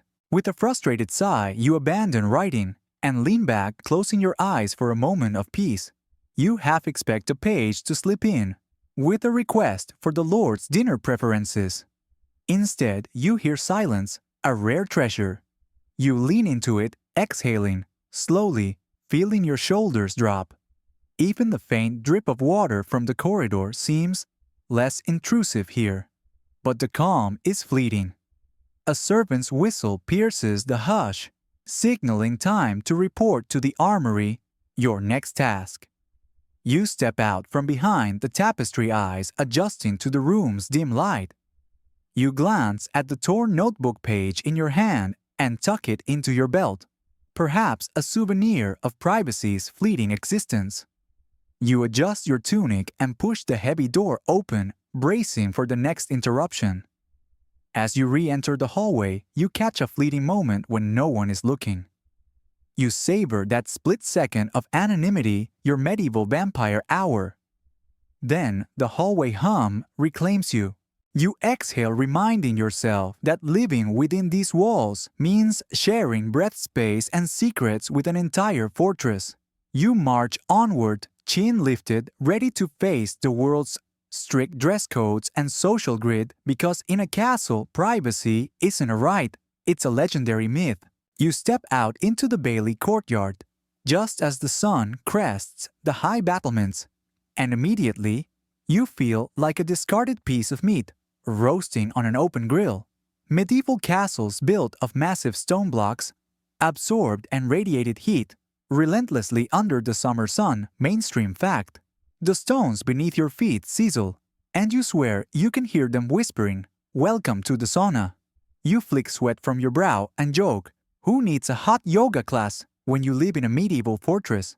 Your tunic clings to your skin like a damp rag, and you trudge toward the well in search of relief. The air shimmers around you, distorting your vision like some primitive mirage. You dip a metal cup into the well, its rim so hot it burns your fingertips, and draw up milky water that tastes faintly of limestone. You swallow grit, lining your throat. You remember fringed tales claiming that some castle gardeners planted sunflowers to trick the sun into staying east just a little longer, hoping the plants would shade the walls. Quirky tidbit. You doubt it helped much, but you wouldn't mind a field of sunflowers right now. As you wander past armory racks, the polished helms glint evilly in the sun, reflecting shards of light that dance across your face. You blink and sneeze, the brightness assaulting your senses. Historians still argue whether medieval architects deliberately incorporated sunken courtyards to mitigate summer heat, or if such features were purely aesthetic. Open scholarly debate. You lean against a cool granite column, drawing a deep breath as the shadow offers a fleeting oasis. Despite the heat, the castle's dripstones still manage to channel occasional trickles of water from above, creating tiny fountains you can't resist. You cup your hands and catch droplets, letting the cool liquid slide between your fingers. It's like tasting raindrops on your tongue, brief bliss before the next wave of scorching air hits. You joke, too. "I came for the drama, stayed for the impromptu water park."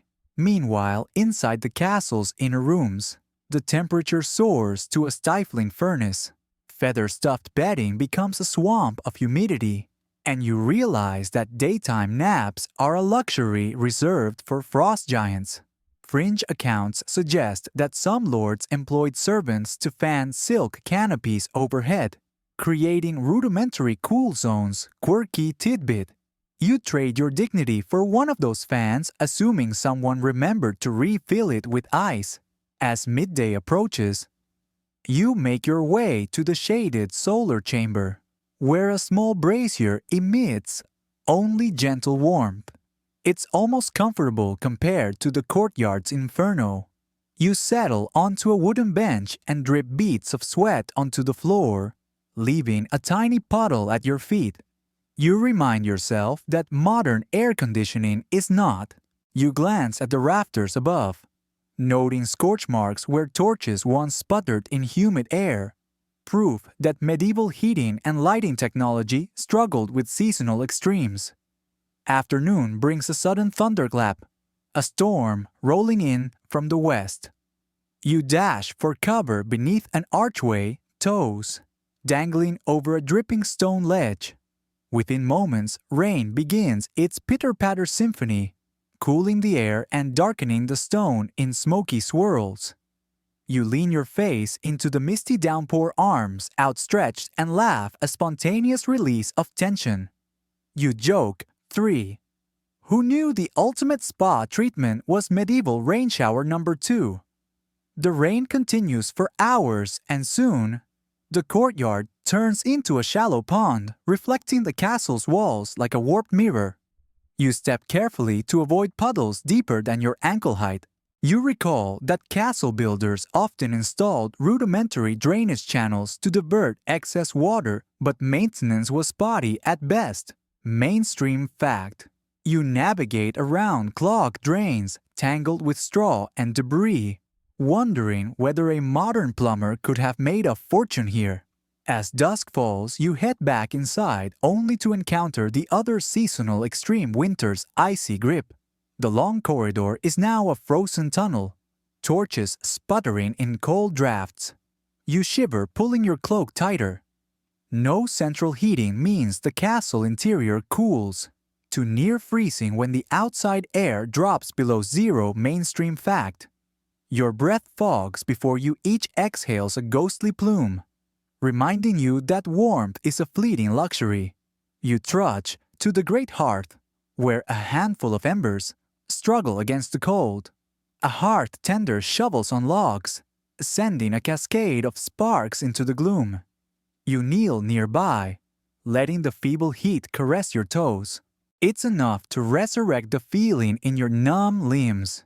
A fringe tidbit says that lords once imported peat from distant bogs for fuel, believing it burned hotter and longer than local wood. Quirky tidbit. You mentally petition for a lifetime supply of peat. Snow begins to drift through narrow window slits, dusting the floor in a silent hush. Outside, the courtyard is blanketed in white footsteps muffled under icy powder. You wander to a battlement ledge where frost has formed crystalline patterns on the stone like nature's lacework. You press your cold palm against the frost, feeling prickles of sensation. You crack joke for mistakenly giving yourself an extra laugh in this section. Looks like the castle's trying out its snow globe effect. You recall historians still debate whether medieval inhabitants saw snow as a blessing for crop irrigation or a curse, delaying spring planting. Open scholarly debate. You watch flakes swirl in torchlight, each one shimmering before melting on your glove. You breathe in the sharp, clean air, grateful for a moment of serenity amid seasonal chaos. Inside, you make your way to the solar again, where furs and blankets await. You burrow under a stack of woolen throws, sighing, as the layers absorb your body heat. It's a cozy cocoon, though nothing like your modern duvet. The tapestry walls lend a bit of insulation, trapping pockets of warm air.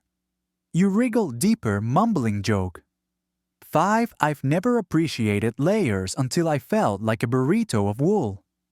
You close your eyes and listen to the wind howling through arrow slits, carrying distant echoes of creaking doors and clanking armor.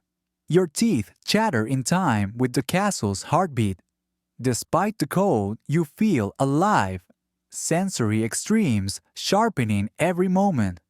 Summer's scorching glare and winter's icy bite remind you that true comfort is a rare medieval treasure. You fold your arms, hugging yourself, and decide that no matter the season, you'd rather complain about heat than frostbite, or vice versa. You push aside the furs, stand, and exhale. You've survived another cycle of seasonal torture, both sun-blasted and ice-bitten. You remind yourself that historians still debate whether medieval scheduling favored summer campaigning or winter fortification. Open scholarly debate. Either way, the cycle repeats, and you'll face it all again come the next solstice. With a final glance at the shifting tapestry of season, sunlit courtyard, storm-slicked walls, frost-rimed battlements, you step back into the corridor, each stone underfoot tells of centuries of summer scorch and winter freeze. You flex your fingers, warming them in your breath, and set off to find more castle absurdities awaiting your permanently thinned blood. You trudge into the same stone corridor you've walked a dozen times today, and immediately you sense the crushing weight of repetition. It's like living in a broken record that loops through chores, meals, prayers, and chores again. Only the scratch on the record never goes away. In medieval castles, life for common residents often fell into rigid daily routines, set by the lord's household calendar. Mainstream fact. Those calendars dictated when to eat, pray, work, and sleep, leaving little room for spontaneity or Netflix binges. Your first task is the morning bell's peal summoning you to the chapel again. You move with automatic precision feet, carrying you without thought. The incense haze welcomes you like a foghorn, and you stifle joke one. At this point, I'd pay extra for a snooze button. You slip into your usual spot in the back pew, noticing that you've memorized every tile crack and every monk's yawn. After the service, you join the endless cycle of chores, fetching water, tending fires, and polishing armor. You swallow a sigh as you pick up your bucket, remembering that historians still argue whether rigid routines provided stability or crushed individual spirit. Open scholarly debate. You decide it feels more like Spirit Crusher 3000. Post-chores, the kitchens beckon with their promise of porridge, a comfort so routine that you could prepare it blindfolded. You slip into the scullery, where servants have ingeniously repurposed the same cauldron for the past month. You stir the gruel, its bland steam curling around you like a lazy cat. You try joke 2. My cooking show would be called 101 Ways to Boil Water. The cook barely looks up, accustomed to your quips. Midday brings another chapel bell, itchy metaphors.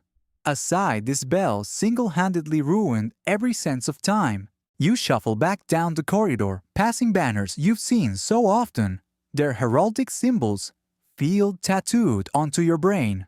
You wonder if anyone's running a side gig, selling "I survived the 14th chapel service" t-shirts in the market square. Afternoon light filters through arrow slits, illuminating a break in your routine. You're allowed 15 minutes of free time to wander. You stroll to the courtyard where the same stones bake under the sun, unchanged from yesterday. You lean against a column, testing joke. Tree freedom tastes like dust and sweat. A group of pages darts past, tossing hoops around a wooden stake, a game you recognize from childhood but can't summon the enthusiasm for. Your mind drifts to fringe tales claiming that some castle residents secretly kept journals to break the monotony, private rebellions against repetition. Quirky tidbit. You pat your belt, fingering the tiny notebook page you tore in section 12, musing that perhaps it's the most daring act you've undertaken today. As dusk approaches, you return to the great hall where the meager evening meal awaits. You scoop the same gruel you had for breakfast and lunch, wondering if your stomach has adapted or if you've simply lost the ability to detect flavor.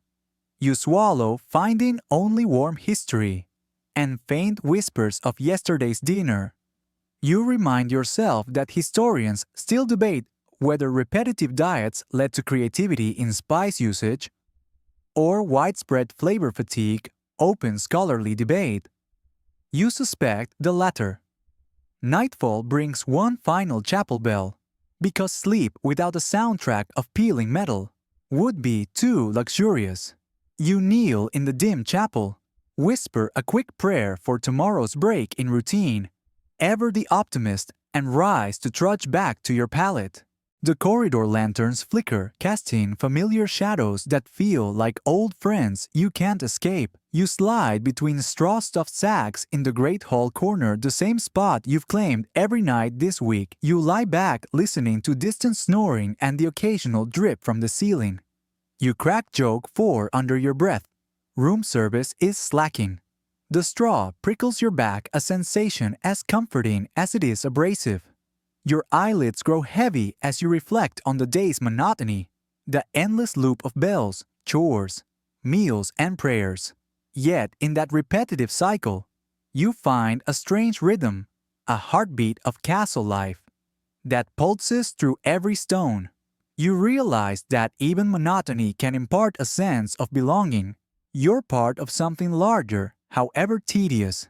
Just as you drift toward sleep, a final thought surfaces. Tomorrow you'll repeat it all. But maybe you'll sneak in a fresh wrinkle on your tunic or jostle a banner for mischief's small acts of rebellion in the unyielding routine. You smile into the darkness, ready to rest, knowing full well that dawn will ring its bell regardless. You slip back into the dying embers of the great hall's hearth area, where the last flickers of flame cast skeletal shadows dancing across the stone. The fire's warmth has retreated, leaving behind glowing coals that pulse like weary eyes on the verge of closing.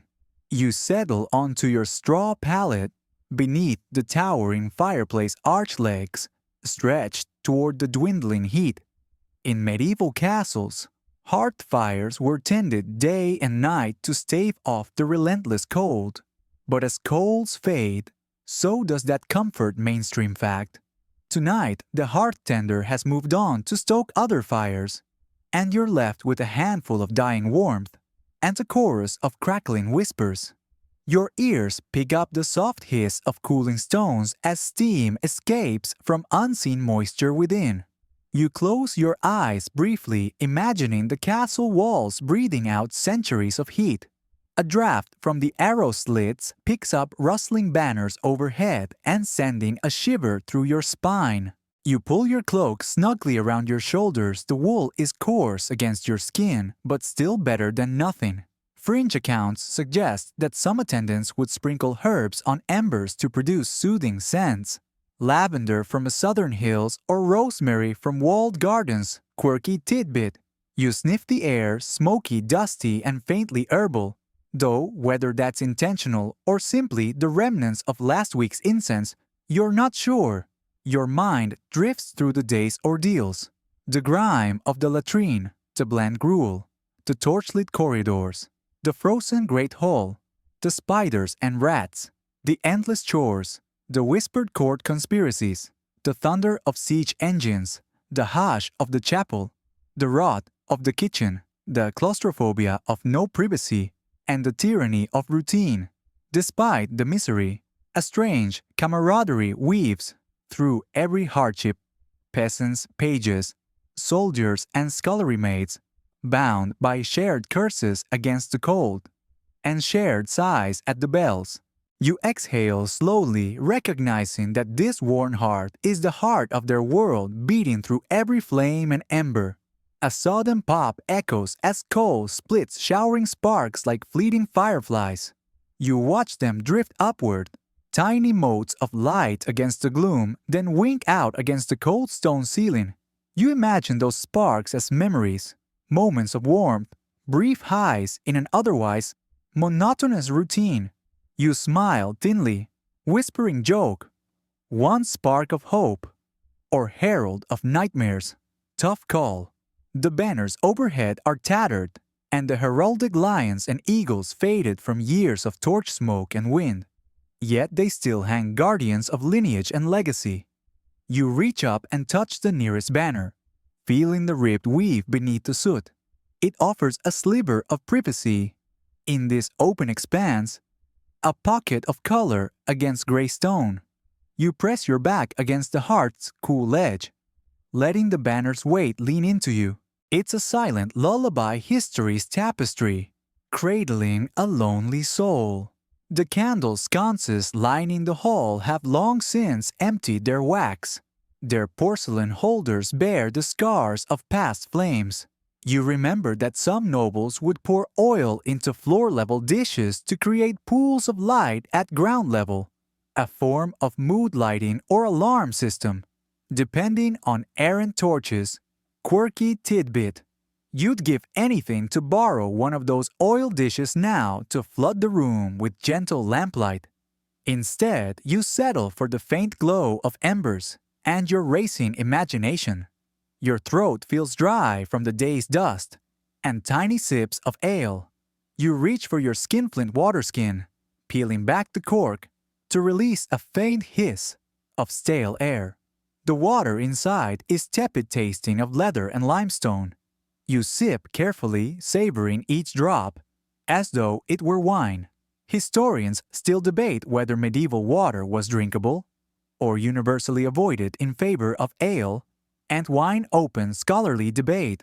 You decide that at this moment water tastes like salvation. In the near silence you detect the soft rustle of tapestry against stone, and the distant murmur of snoring from fellow sleepers. Each breath and shift echoes reminding you that the castle never truly sleeps.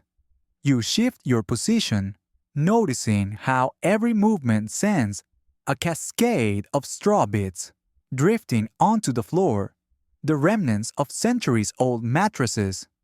You think of fringe tales about overlaying fresh straw to mark anniversaries or blessings, each new layer a reset in the castle's timeline, quirky tidbit.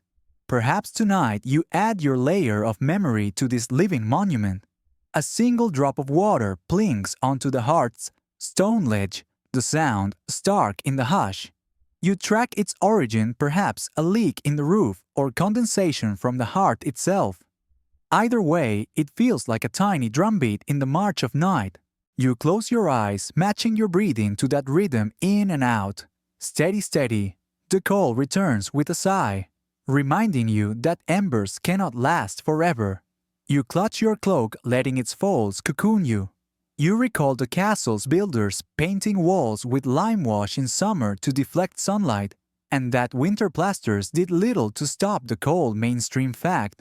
Yet somehow these same walls protect the secrets and stories of everyone who's called this place home. You whisper joke too. These walls sure know how to keep a secret too well. Memories of friendly faces flicker in your mind, an older scullery maid who shared a crust of bread, a page who offered you a spare candle stub, the sentry who taught you the tilt trick to keep smoke at bay. Their kindness glowed brighter than any hearth flame. You exhale grateful for these sparks of humanity in the stone edifice. Without them, the cold would consume every bone. Your eyelids grow heavy. A whisper of a dream coils at the edge of consciousness of a meadow bathed in the morning sun, of a cool breeze brushing through tall grass, of laughter rising untethered by stone walls. You reach out, hand touching one of the cold pillars beside you, grounding yourself between memory and dream. The pillar is rough, solid, and real. The coals dim further now, mere embers glowing faintly like dying stars. You feel the castle breathing around you, settling into sleep, or at least its version of rest. You draw your knees toward your chest, wrapping your cloak tighter. You realize that this hearth, dying as it may be, has offered you one final gift reflection, a moment to honor the day's trials and joys. You whisper joke. 3 so softly it might be a blessing. Good night, Great Hall, thanks for the character arc. You let your head drop toward your knees, loosening the grip on your cloak. The last ember fades. The coals are all but gone. Only the faintest glow lingers beneath cooling ash. In this hush, you realize that true rest begins where noise and light fade. The great hall's vast expanse, once echoing with clamor and ceremony, now holds only gentle breaths and distant snores. Each sound softens the cacophony of castle life, subsiding into a steady, comforting murmur, a heartbeat in stone. Allow your thoughts to drift like the faint wisps of smoke that once curled from a roaring hearth. You face the chill of corridors, the sting of sandaled floors, the drone of bells and horns, the suffocating routine, and the roar of battle. Yet here in the embrace of quiet, Every hardship melts into memory. Let the silence settle around you, wrapping you as securely as your cloak. Feel the warmth that remains no longer from flame, but from shared moments. The scullery maid's kindness, the sentry's guidance, the camaraderie in crisis. Each connection shines brighter than flickering torches. In these soft shadows, the castle's stones stand less as barriers and more as guardians of stories yours woven among theirs. Breathe deeply. Inhale the lingering scent of wood smoke, dust, and distant rain. Exhale tension, letting shoulders fall and jaw unclench. With each breath, your body surrenders to the night. Notice the rhythm of your heart slowing, syncing with the hushed pulse of this ancient fortress. As you drift toward sleep, imagine the castle's walls breathing alongside you, strong, steady, and unwavering. Though the embers have faded, your spirit glows softly, guided by the day's small triumphs and tomorrow's promise.